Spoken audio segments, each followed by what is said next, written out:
श्री स्वामी समर्थ 365 दिवस 12वा दिवस 54व पान.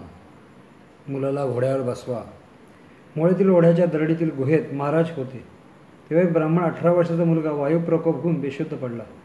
स्वरूपाय उहरले तेव्हा एका गावात एक संन्यासी आले असून त्यांनी साकडे घालून पहा असेच जोले. पण त्या यतीच्या ठावठिकाणा समजेना. एक सव्वाशे स्त्रीने त्या गुहेतील महाराजांकडे दिले. बोलली, मलाची अगत कळतात. महाराज म्हणाले, भटजी, तुमच्या मुलाला घोड्यावर विंडे बसवा आणि त्याला समुद्र तीराकडे भडवा.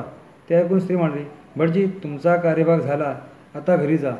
सर्व घरी परत आले. तो मुलगा शुद्धी होऊन उठून बसला.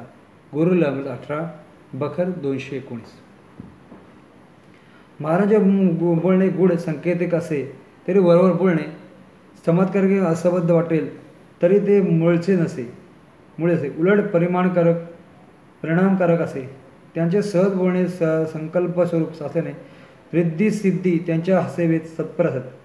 त्या क्षणीच यातील संकल्परूप अभिप्रायाचे पूर्तता करीत असत. या कधीचा पाहना एक 18 वर्षाच्या तरुणाचा वयोप्रक होतो, तो विशुद्ध पडतो व सर्व पाय थकले म्हणून कुटुंबीय हताश होऊन बसतात.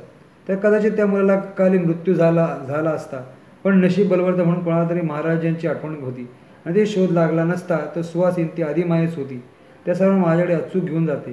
हे सारे विलक्षण आहे. त्या मुलाला अद्याप संसार झालेला नाही हे जाणून महाराज सूचकपणे म्हणाले, त्याला नीट घोड्यावर बसवा आणि समुद्र तीराकडे पाठवा.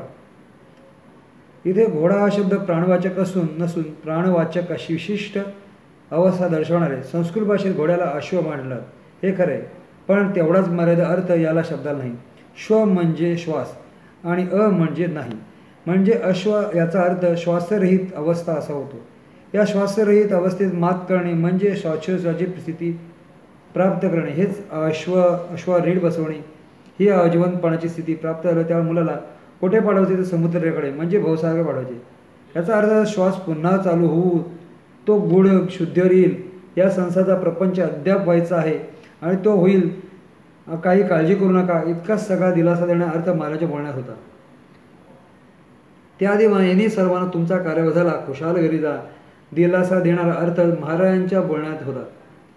त्याआधी मायाने सर्वांना तुमचा कार्यभाग झाला, खुशाल घरी जा असे धीर दिला. सारेजण घरी येऊन पाहतो तो मुलगा पुन्हा शुद्धीवरून उठून बसला. काहीतरी औषधोपचार न करता त्या मुलाला प्रत्यक्ष न पाहताही महाराजांच्या शब्दाने केवळ चमत्कार घडला होता. सर्वांना आनंद वाटला. पण त्या आनंदाच्या भरात महाराजांनी गूढ शब्दाचा अर्थ न कळल्याने लोकांनी त्या मुलाला खरोखरच घोड्यावर नीट बसवून वाजत गाजत महाराजांकडे आणले व महाराजांच्या पायावर घालून कृतज्ञ व्यक्त केली. अज्ञान म्हणतात हेच. स्वामी. लाईक करा, शेअर करा, सबस्क्राईब करा, बेल आयकॉन दाबा. प्लेलिस्टला जाऊन इतरही स्वामींचे लिहिलेले पुस्तकाचे अध्ययन केले ते ऐका, आनंद घ्या, जास्तीत जास्त लोकांना पोचवा ही नम्र विनंती.